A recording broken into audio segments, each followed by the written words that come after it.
Think about the case of Korea. Korean Peninsula is divided along the 38th parallel about 70 years ago. And due to this division, we see an enormous divergence that is occurring between the North and the South.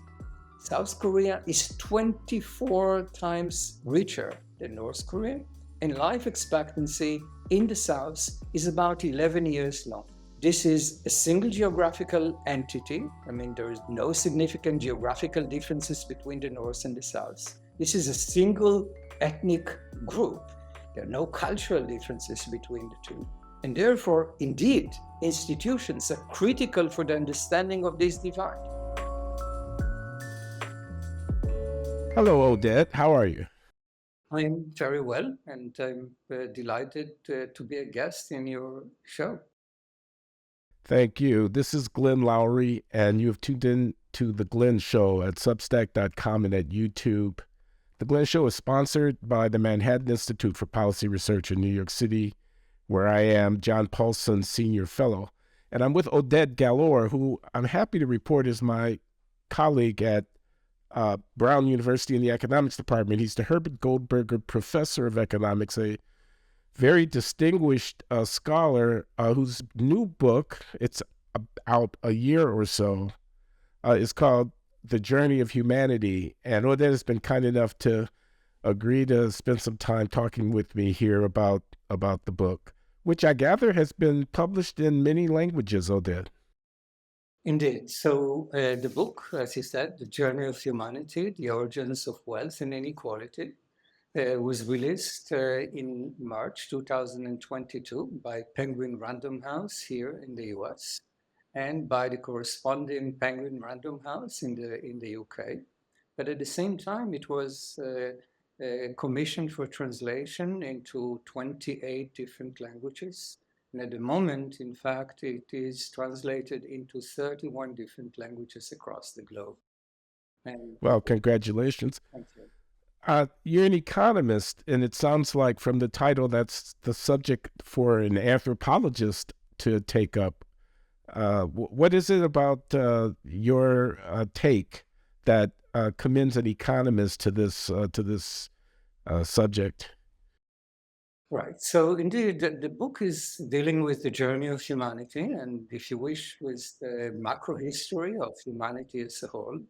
But nevertheless, it centers around several fundamental questions that are primarily economic-based. So the journey of humanity in my book is in fact an attempt to understand the journey of humanity since the emergence of Homo sapiens in Africa 300,000 years ago.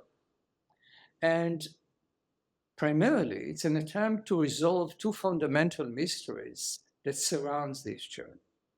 The first one I defined as the mystery of growth, namely, what is the origin of this incredible transformation that occurred in living standards in the past 200 years after literally hundreds of thousands of years of near stagnation. And the second mystery is the mystery of inequality, namely, what is the origin of this vast inequality in the wealth of nations? Why some countries are rich and others are poor, and why much of the inequality that we see across nations today is originated in the past 200 years. And to a large extent, I argue that a significant portion of the inequality as we see it at the moment is originated in forces that operated in the distant past, forces that were formed hundreds of years ago, thousands of years ago, and even tens of thousands of years ago.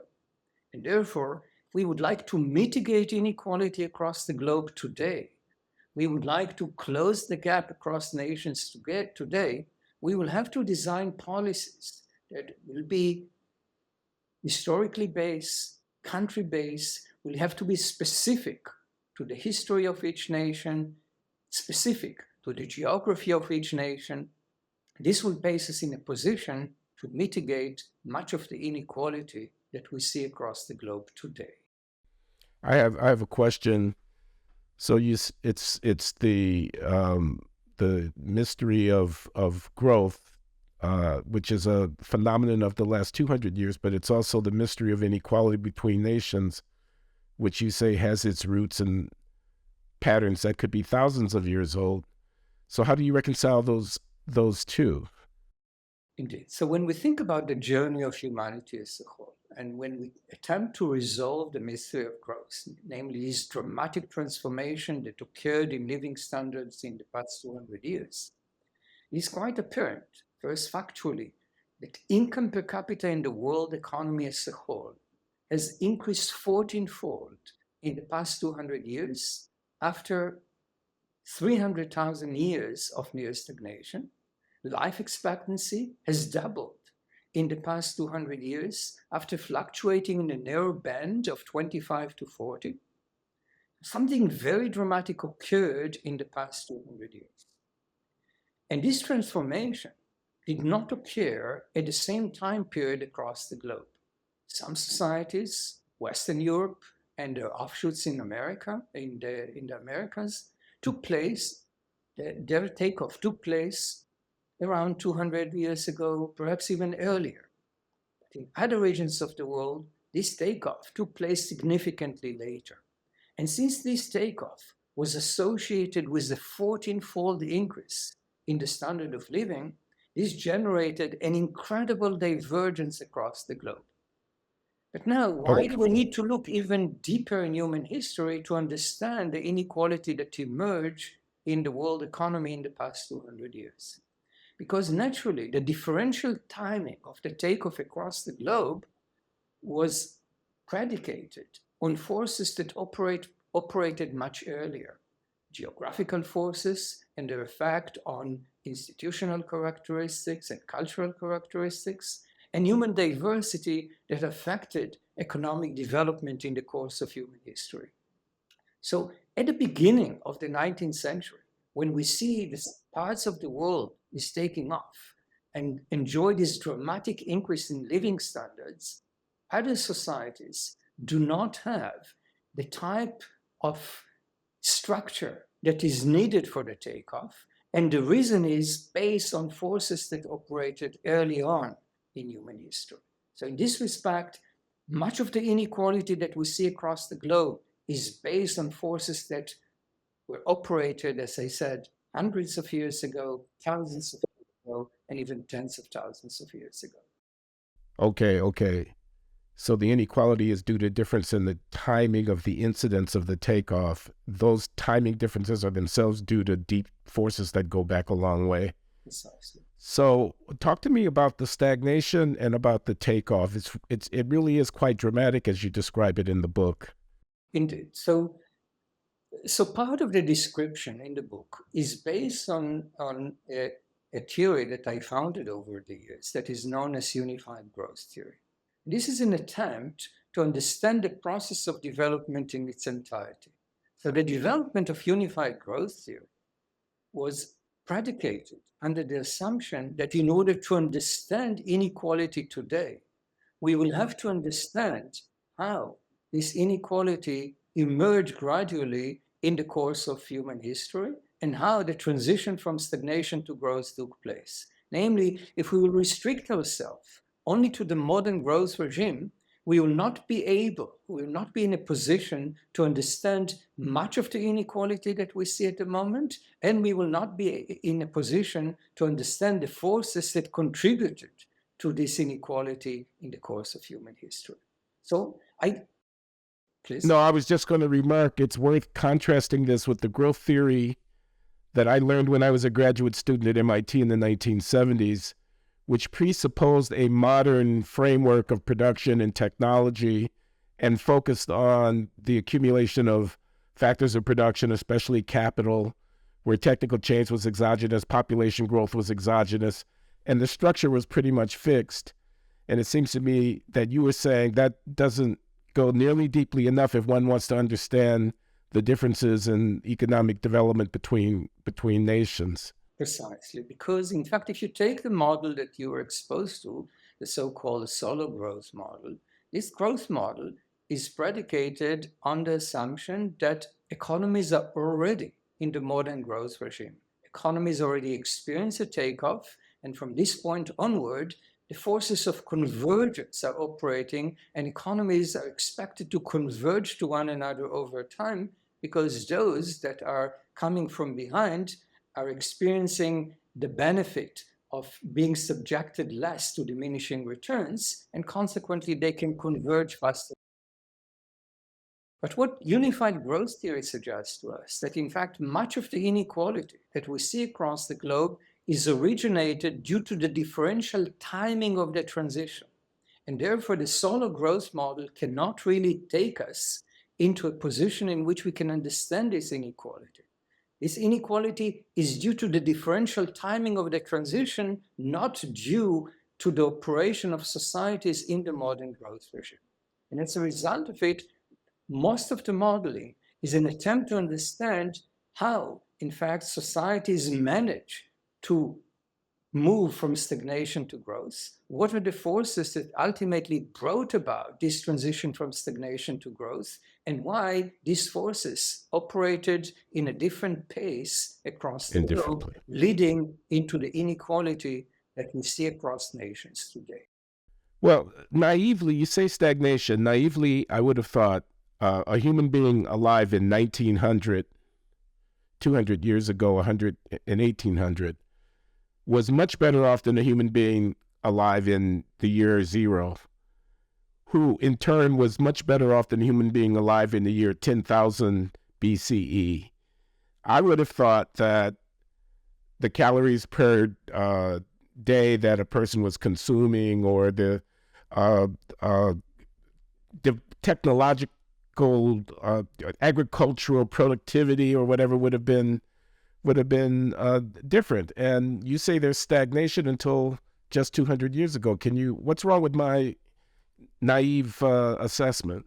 Right. So when we look at the process of development, one can identify three fundamental phases of development.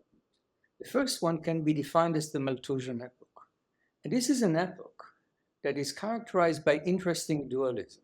On the one hand, stagnation in living standards, but on the other hand, some dynamism in the context of population, technology, and human adaptation. Now, this epoch of stagnation lasts over 99.9% of human existence. It starts with the emergence of Homo sapiens in Africa 300,000 years ago, and it lasts till the eve of the Industrial Revolution.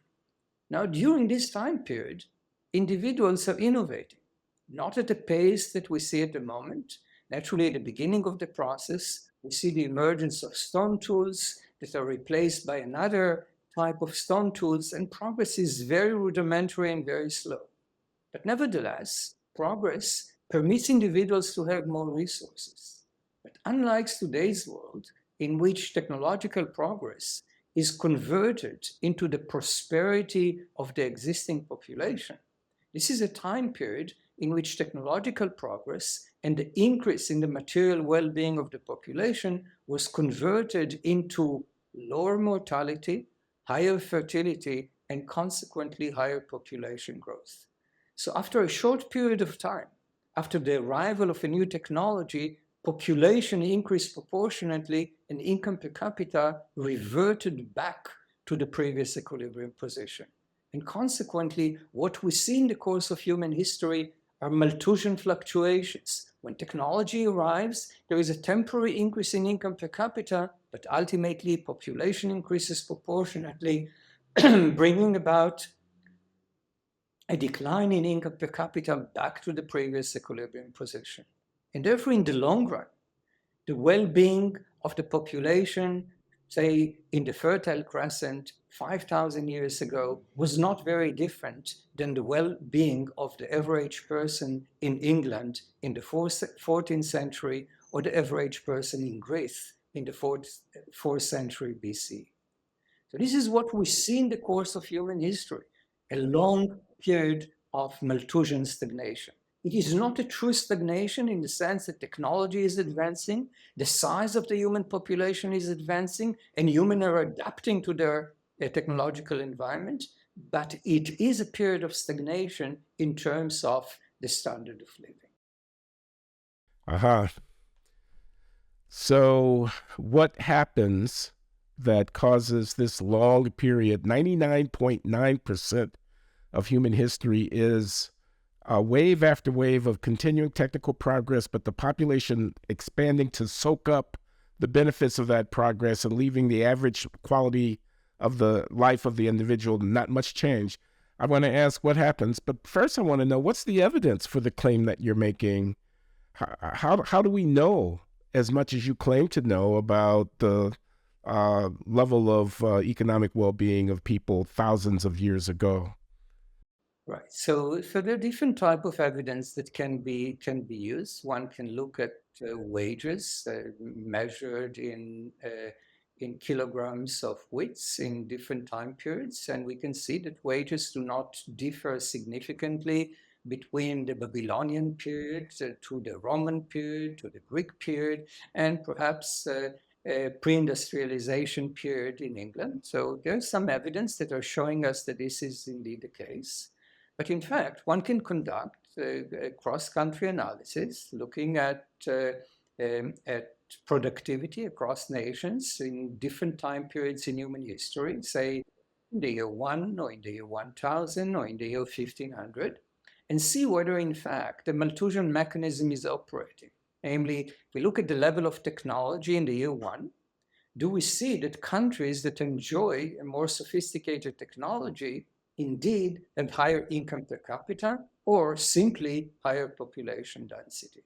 In fact, in a paper of mine that was published in the American Economic Review 2011, I do precisely that. Together with my former student, Kwamrul Ashraf, we show that in fact, if you look at exogenous source of variations in the level of technology, those societies that benefit from a higher level of technology are not more prosperous. They simply have higher population density. So we show it, as I said, in the year 1, in the year 1500, and in the year 1000.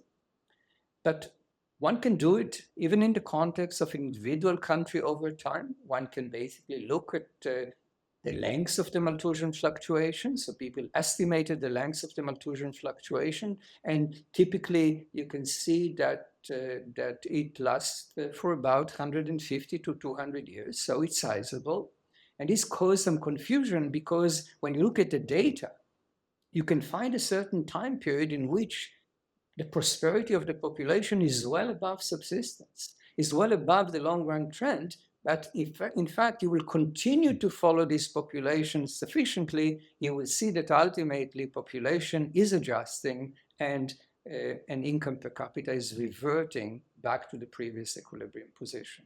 So we have to remember that reproduction takes place over time, and as a result of it, the adjustment is not instantaneous, and these Malthusian fluctuations are long-lasting.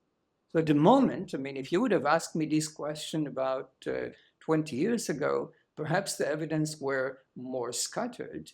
But at the moment, we have significant amount of evidence about the fact that the world was Malthusian, that in fact technological progress was converted predominantly into larger populations rather than into greater prosperity of the human population. So what happened to affect the end of that Malthusian stagnation period and to occasion this this takeoff? Right. So that's the beauty of unified growth theory, in the sense that unified growth theory tries basically to develop a single theory that will capture the Malthusian epoch and the spontaneous takeoff from the Malthusian epoch into the post-Malthusian regime and ultimately into the modern growth regime. So one has to, in order to understand it more fully, one has to ask the following question. So think about the world. When we think about the world, as I said, it appears that the world is in a Malthusian steady state. It is rather stable for a long period of time. Stable in the sense that when technology is shocking the economy, population is adjusting and bringing us back to the previous equilibrium position. So how do we escape from Right. a globally stable equilibrium? So one possibility is to consider a world that is characterized by multiple steady states. There is the Malthusian equilibrium, there is a modern equilibrium, The world is stuck in the Malthusian equilibrium. Industrialization takes place. Industrialization is a huge shock that basically brings the economy from the basin of attraction of the Malthusian equilibrium into the basin of attraction of the modern equilibrium. Now, this is relatively simple to model, but it is entirely counterfactual. It is entirely counterfactual because if you look at technological progress in the eve of the Industrial Revolution, during the Industrial Revolution, and after the Industrial Revolution, it is quite apparent that total factor productivity growth is a continuous process. We cannot identify a structural break that will take us from one equilibrium into another equilibrium. So Hold this on, I got to stop you. I got to stop you because there's so much information and people are trying to follow. This is a framework that you are ultimately going to reject, the one that you're describing right now. And I want people to make sure they know what you're rejecting. Indeed. You're rejecting a model in which you say there are multiple equilibria and the Malthusian stagnation equilibrium is one. And then there could be another somehow with coordination or something that is more technologically effective at raising human living standards. You say this can't be true, however, because the historical data don't show the pattern that you would expect to see if a multiple equilibrium theory were correct. Indeed, precisely that. So this leaves us with an attempt to understand how an economy can gradually escape a stable equilibrium. And this is a contradiction in terms. If we have a stable equilibrium, minor shocks cannot take us out of this equilibrium. You cannot crawl out of a black hole. So how do we escape? So the way the ingenuity in unified growth theory is based on insight from the mathematical field of bifurcation theory. Namely, we know the dynamical systems can change quite dramatically as parameters are crossing certain thresholds. Now, this may appear very theoretical and very abstract, but in fact, it is mapped precisely into the evidence. But think about the situation that we have in hand. We have a Malthusian equilibrium. How do we escape from the Malthusian equilibrium? In the way that I will explain at the moment, but in terms of bifurcation theory, what will happen is that there will be a certain latent force that will operate behind the scene, will reach a critical point. Once this critical point will be reached, the Malthusian equilibrium will simply vanish, a new equilibrium will emerge, which is the modern growth equilibrium, and the world will be siphoned towards this equilibrium. So this will be the way to reconcile a movement from a stable equilibrium. Now, as I said, at the moment it may appear completely abstract. So let me try to make a sense out of it. Please. So again, humanity is emerging in Africa 300,000 years ago. The size of the human population is very modest. But the human population, unlike other species, is equipped with a powerful tool, the human brain. And this powerful tool permits humanity to innovate. Innovation, as I said earlier, initially is rather rudimentary. One stone tool is replacing another stone tool. But the arrival of a stone tool increases resources. The increase in resources allow the human population to support more people. Why is it so important? Because more people implies more potential innovators. And as a result of it, the next wave of technological progress will occur earlier. It will support even more people. More people will support faster technological progress. In addition, faster technological progress will generate an adaptation of the human population. The composition of the human population will change and will become gradually more complementary to the growth process. And this reinforcing interaction between what I defined as the wheels of change, technological progress, the size of the human population, and the composition of the human population are reinforcing one another in the course of human history and bringing us gradually into a tipping point that will cause the Malthusian equilibrium, for reasons that I will explain, to vanish. So what is happening here? As I said, think about technological progress.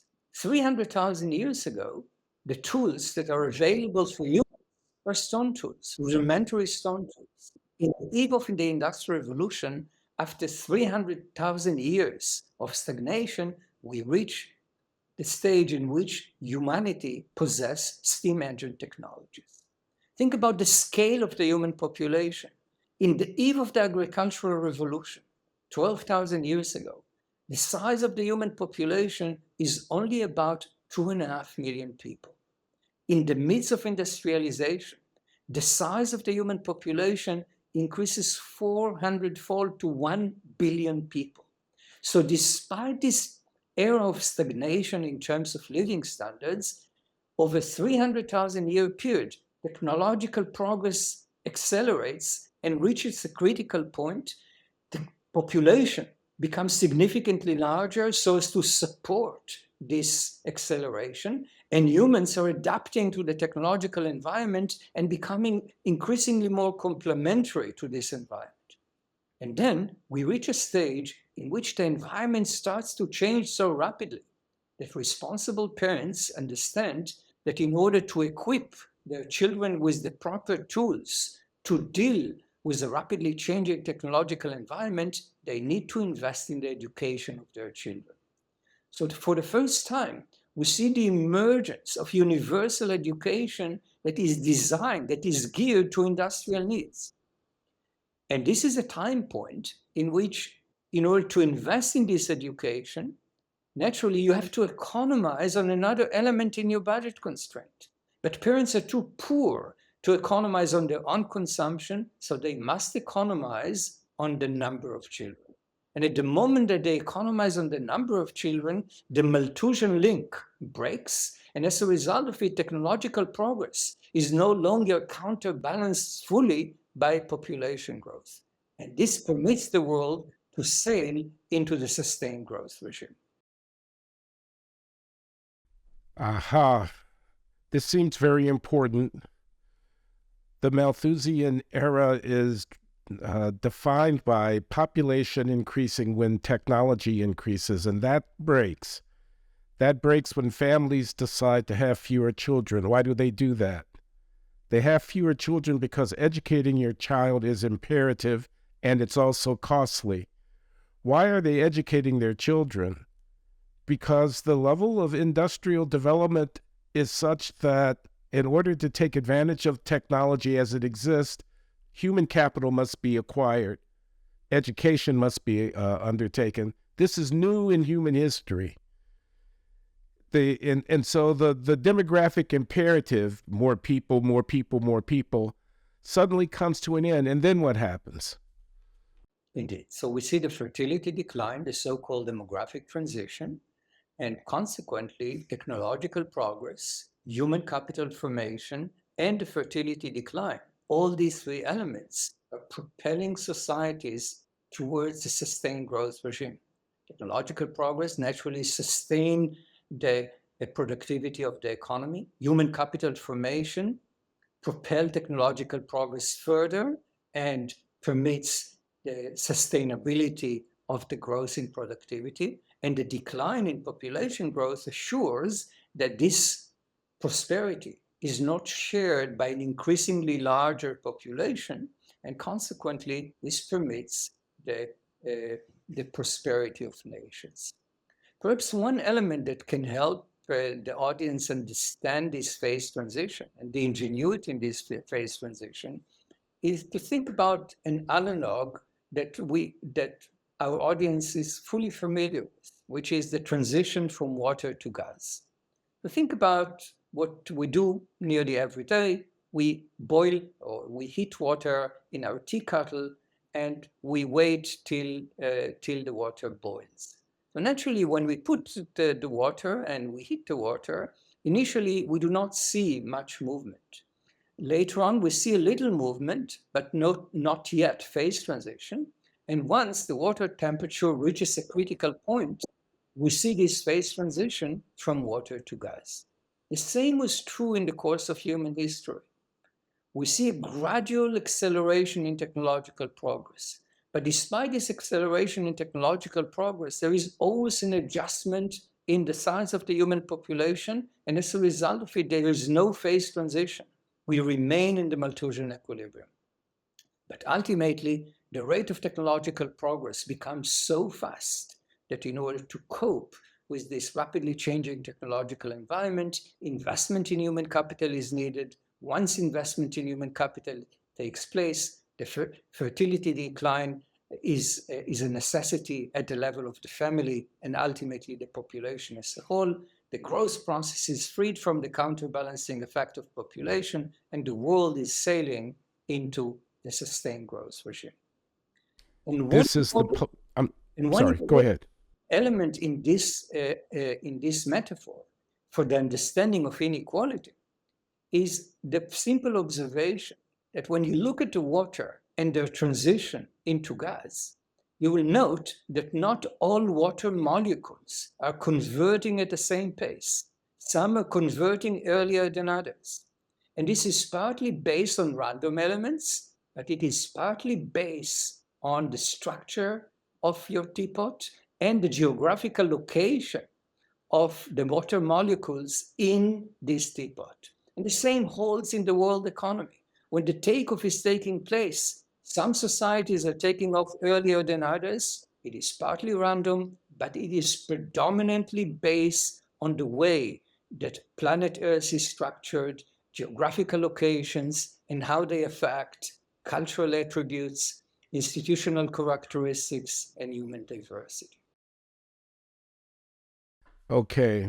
I want one more thing on this takeoff issue before getting to the inequality issue. And that is, you have a phase after the post-Malthusian you call the modern era. What's the distinction between post-Malthusian and modernity? So the initial phase of economic growth that we see is a phase in which we start to see the emergence of economic growth, but still the Malthusian forces are operating in the sense that some of the advancement in technology are not converted into the material well-being of the population because population growth is still very significant. So in fact, during the initial takeoff, we see a takeoff in income per capita and we see a dramatic increase in population growth. And what permits this dramatic increase in population growth is that indeed there is great prosperity that can support many more people, but in the race between technological progress and human reproduction, technological progress has the upper hand, and consequently we see the growth in income per capita. It is only with the onset of the demographic transition and the decline in fertility that technological progress is finally freed entirely from the counterbalancing effect of population growth. I see. The Malthusian regime is simply a regime in which the Malthusian forces are still operating, but humans cannot catch up with technology. Reproductive success cannot catch up with technology, and as a result of it, we start to see the growth in income per capita. Okay, let's talk about the inequality of nations. Your metaphor is a pot of water that's boiling, but relative to the heat source, the molecules that are far away don't boil as quickly. What is that an analogy or a metaphor for? What are the relevant differences in geographic location and so on that account for the different timing of the emergence of this post-Malthusian and then ultimately modern era? Indeed. So one more observation that will be important for this discussion is that when one water molecule is converted into gas and another not, there is a great divergence between. And as I said, this occurs in the world economy as well. In the sense that if in the 19th century, many of Western European societies are taking off, and at the same time, we see that in other regions of the world, the takeoff is not taking place, enormous divergence is taking place because this takeoff is associated on average with a 14-fold increase in income per capita, and consequently inequality is being magnified. But now the question is, as you said, why is it the case that some societies are taking off earlier than others? How is it related to earlier condition? what I defined before as forces that operated in the distant past, and in particular, geography. So the way that the journey of humanity tried to resolve it is the following. So if you look at the way that the book, let me remind you, The Journey of Humanity is structured, is that initially I march forward in time. I start with individuals in Africa 300,000 years ago, and I ask myself what brought about the transition from stagnation to growth, what brought us to the present day. In the second part of the book, I reverse the clock. I look at the present and I move back all the way to Africa to understand the roots of inequality. So initially, I asked myself, well, when you think about inequality across the globe today, you can think about forces such as differences in technology, differences in education level, differences in machinery that can explain the differences in income per capita. If you take the solar model will tell you differences across societies reflect differences in productivity, differences in capital accumulation, and differences in education, human capital accumulation. But this doesn't take us very far, because then the immediate question is why some societies fail to invest properly in human capital, physical capital, and technological progress. What are the barriers in the process of technological adoption and human capital formation and physical capital formation? And this leads us to the understanding that in order to understand inequality across the globe today, we have to ask ourselves what in the history of each nation brought about barriers in the process of accumulation and barriers in the process of technological adoption.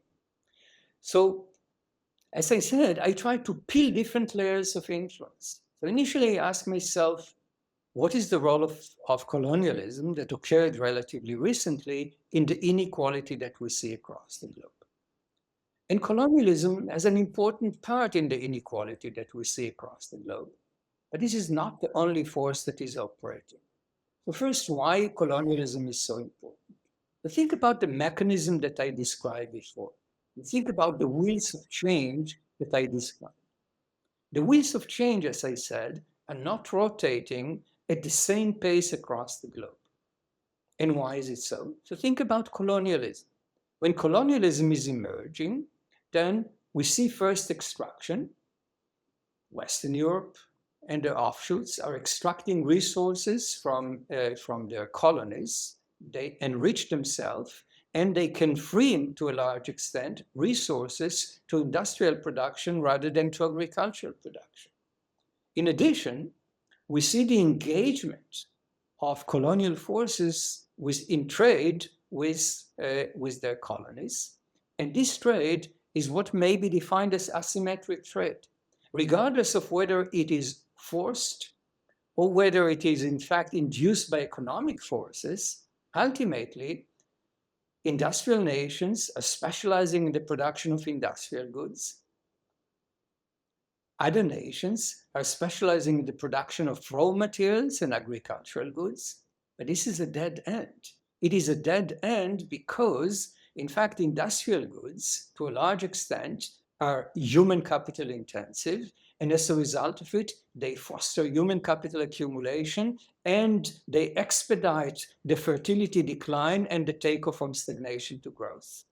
But in other nations, those that are being colonized, in fact, specialization in the production of raw materials and agricultural goods depresses investment in human capital, and as a result of it, delays the demographic transition by decades and even centuries.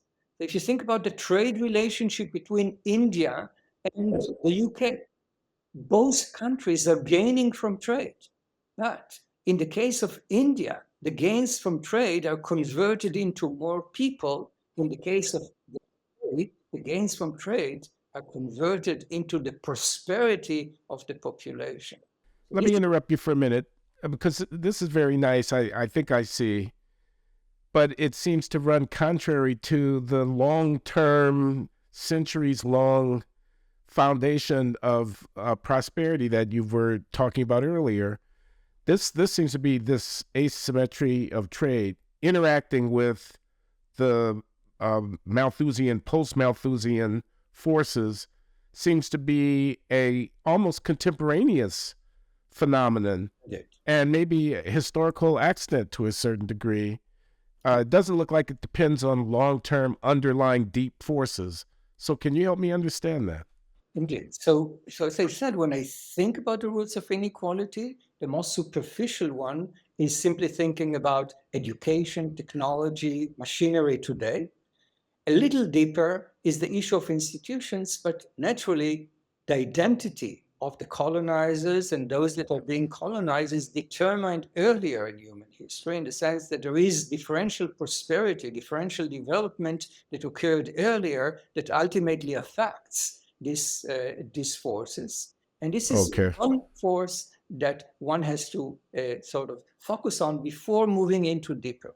So, So why just very simplistically, why was it that it was the northern and western Europeans who were the ones who were the colonizers, and it was the Asians and Africans who were the colonized? Why was that the way it worked out? right. So part of it, I mean, so this is an issue that was explored by many others, and this can be related to geographical endowments that led into an earlier experience with advanced technologies, and ultimately into the emergence of cities, nations, empires, and ultimately the development of technologies that allow domination.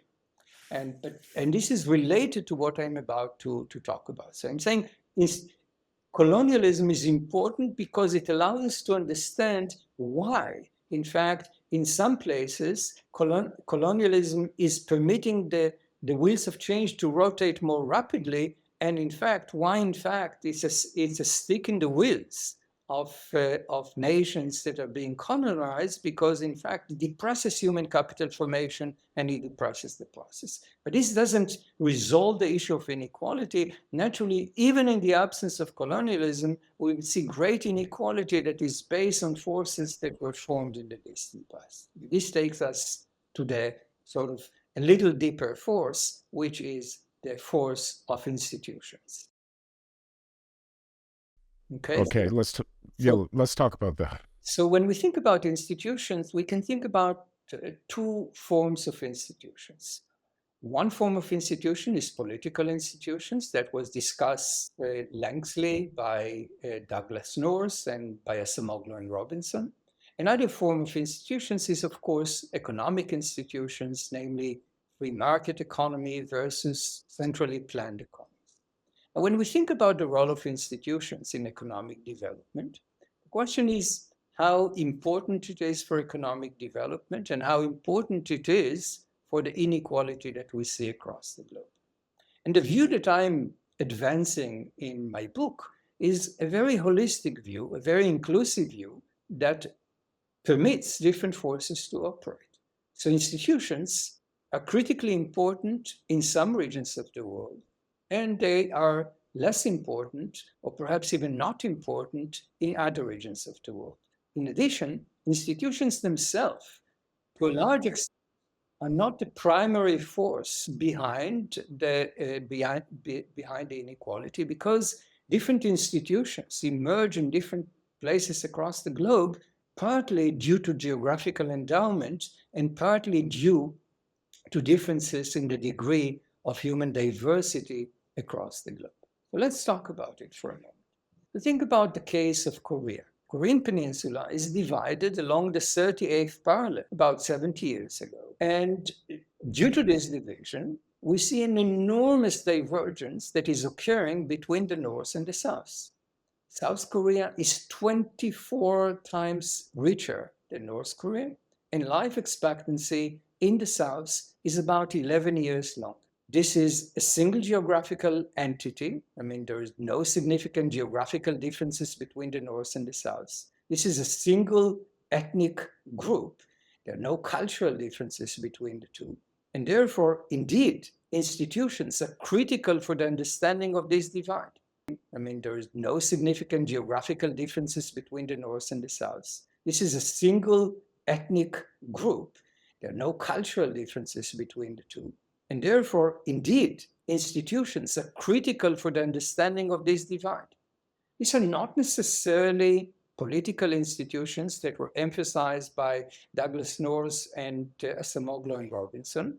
It is partly political institutions and partly economic institutions, because in fact, the two sides of the Korea are dominated by autocratic regimes till the end of the 1980s.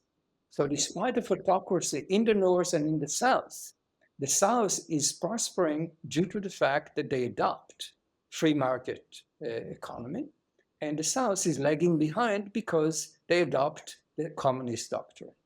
The Ultimately, North. no, sorry. And ultimately, the South is adopting democratic institutions that increase the gap even further. But we see there political institutions and economic institutions that are behind the divide. So this is a classical example in which institutions are critical. But think about the division between northern Italy and southern Italy.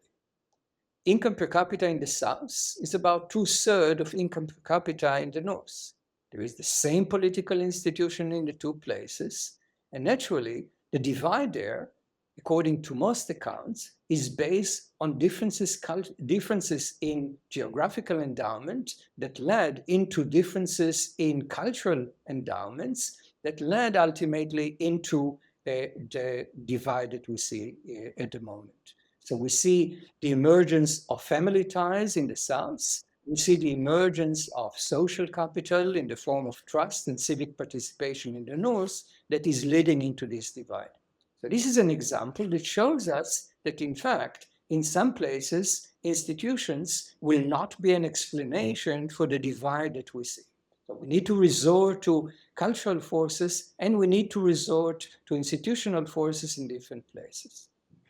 But broadly speaking, the argument that I raise is that both institutions and culture, to a large extent, are not manna from heaven.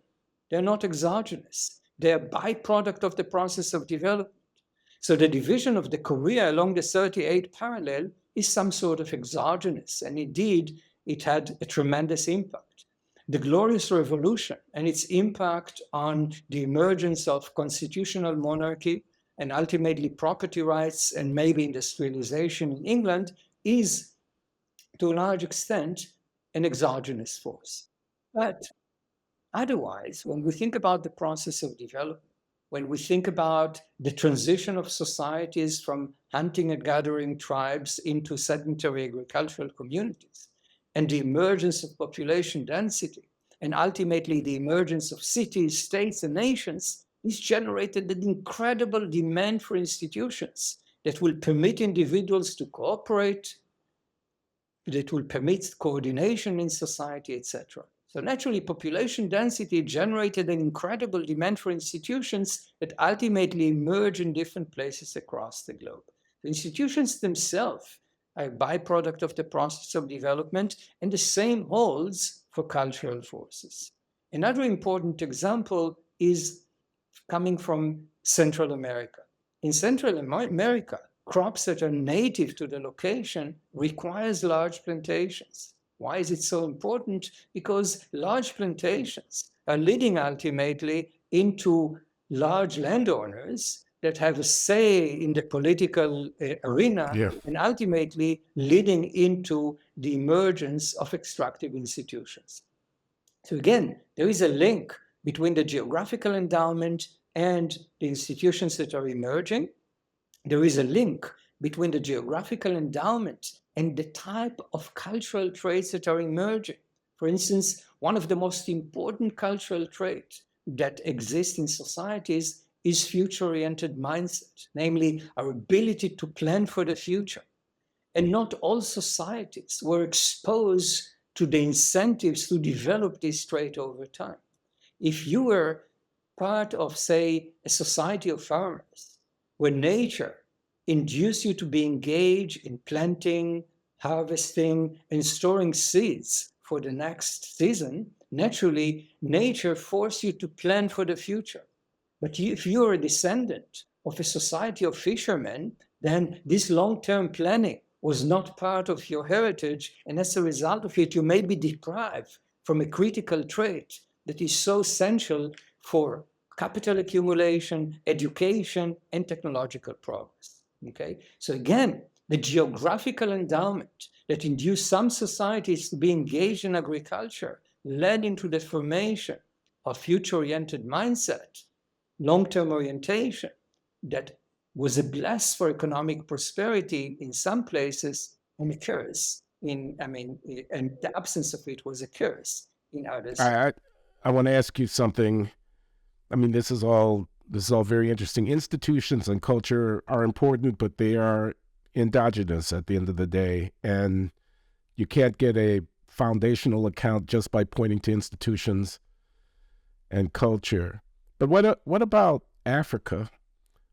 Why is it that in my impression it's the case that we've seen in the developing world, what we used to call the developing world, a difference between Asia and Africa in the development and enrichment of the populations of these countries. And I wonder if your theory has anything to say that allows us to understand the differences in the post-World War II growth and development of the economies of Asia, East Asia, and you were just talking about South Korea, but one thinks of Taiwan, one thinks of Singapore, one thinks of China, and Africa, where development seems to be at a less vigorous pace. Right. So I think that it is partly based on geographical endowment, as I said earlier. So if we think about particularly sub-Saharan Africa, it's a region of the world that is unfortunately inflicted by an incredible harsh disease environment that is naturally affecting the return to investment in human capital, that is affecting labor productivity, and ultimately affecting economic growth. So this is one important element. Another important element is, again, that the environment in Africa was not very conducive for significantly high return to agricultural investment. And as a result of it, there was in some societies less engagement that was very important for the emergence of patience and ultimately a future-oriented mindset. Although much of the results that we see in this respect are present not only in the distinction between continents, it is true within a continent. So if we think about variations within sub-Saharan Africa, we will see that in fact those societies in which nature is inducing individuals to be engaged in farming are more long-term oriented than other societies. So these variations are quite universal, but perhaps they can be applied to the understanding of these elements. But I think that in the case of Africa, it is predominantly geographical endowment that is very important. And in addition, the issue, another important element is an element that has to do with diversity. As we know, Africa is highly fractionalized ethnically, and it is incredibly diverse. And there is a whole literature that was originated by Easterlin Levin and ultimately was followed by Lucina and others that talked about the adverse effect of fractionalization on economic prosperity. In fact, there is an article that was entitled African Growth Tragedy that basically link underdevelopment in Africa to the degree of fractionalization. But in fact, please. No, I want to talk more about fractionalization because it links to your Homo sapiens emerged in Africa 300,000 years ago and were of relatively small numbers, but the population is now billions and is everywhere around the globe. Those Homo sapiens didn't get there without having to walk from the point of origin And you make a lot out of in the journey of humanity, out of the trek of humankind out of Africa. And I wanted you to talk about that because it's linked to the diversity issues that you were just alluding to. Indeed. So, so, so let me start a little differently. So when we think about, so one important force, so when we think about the different elements that affect inequality across the globe today, talked about colonialism, institutions, culture, geography that in fact determines culture and institutions. And now I would like, in fact, to go, as you said, all the way back to Africa, to where we all are originated from, and to think about how the exodus of humans from Africa affected human diversity and why is it so important. So let me start with why it is so important. When we think about population diversity, unlike the line of research that was developed by Alessina that emphasized the adverse effect of diversity on economic development, thinking about how fractionalization is detrimental for economic development, the line of research that I advance here suggests that in fact, diversity has beneficial effects on productivity, but at the same time adverse. So there are conflicting effects of diversity on productivity. On the one hand, diversity naturally leads into cross-fertilization of ideas, cross-pollination, and as a result of it, greater innovations. But on the other hand, diversity is leading into social non-cohesiveness and consequently mistrust, disagreement about the desirable public goods, and social conflicts. So there are these two conflicting effects that are operating at any point in time. The work of Alessina and others suggested that these forces are detrimental in the context of the development of Africa. But in fact, what I argued is that, in fact, there must be a sweet spot level of diversity that is conducive for productivity at any point in time. Given these two conflicting forces and giving diminishing returns in each of them, one should expect an intermediate level of diversity that is conducive for development. But not a fixed one that will evolve in the course of human history, reflecting the fact that as we move into a more technologically demanding environment, diversity will become more and more important because cross-fertilization of ideas will be much more important than social cohesiveness. So what I show empirically is that in the Middle Ages, say the year 1000, the places in the world that are having the level of diversity that is conducive for productivity are located in Southeast Asia. This is the Chinese society, the Japanese society, and the Korean society. Now, when we think about these societies, we don't think about them as being optimally diverse. But nevertheless, this is a different time period in which social cohesiveness that is prevalent in these societies is much more important than innovativeness, and these societies are balancing properly between the two. But as we move into today's world, it turns out that those societies that are having the upper hand in terms of the level of diversity is in fact societies that are having the level of diversity such as the one that exists in the US, namely significantly more diverse societies. And why is it so? Because we move into a technologically demanding environment in which diversity can benefit societies in terms of cultural fluidity and the ability to adjust to different technological regime and the ability to innovate and to flourish technologically. So what we see in the course of human history, as I said, is that intermediate level of diversity was conducive for productivity, but this intermediate level has increased quite dramatically, and at the moment, it is associated with the level that exists in the US. If I would have to make projection about what the future will bring, given the fact that it appears that we live in a rapidly changing technological environment, in fact, the benefits of diversity will continue to increase over time. Now, what does it imply? It implies that societies ought to invest more in assuring social cohesiveness, in educating the population towards respect for difference, respect for others, and ultimately fostering social cohesiveness. So the idea of a melting pot, the idea of basically creating a nation that is relatively homogeneous is somewhat anachronistic. Perhaps it was conducive for development in the Middle Ages, where China was dominating the world, but at the moment, the lack of diversity in China is in fact detrimental for the ability of China to flourish in the century to come. The sense Now you, we need I, this cultural fluidity to adapt. I'm sorry to interrupt. I just want to be clear. What do you mean by diversity?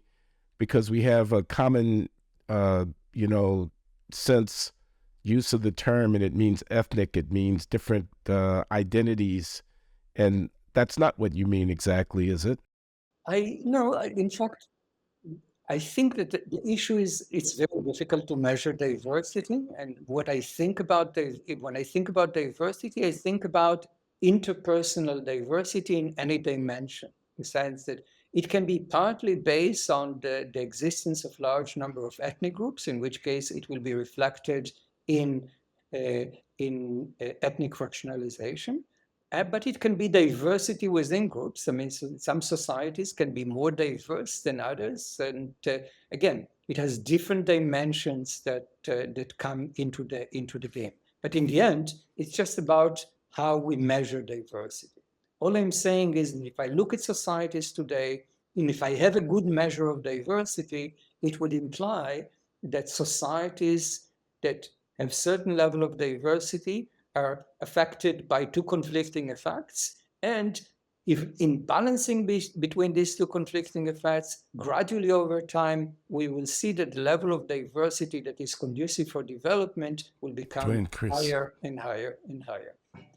And there is one more point that I would like to make that I think is very important. When I started Okay. the discussion, I said that my interest in these deep roots of inequality today is based on the conviction that there is no geographical determinism, there is no historical determinism. Namely, we can alter these initial conditions if we understand the role of history and the role of these initial conditions in economic development.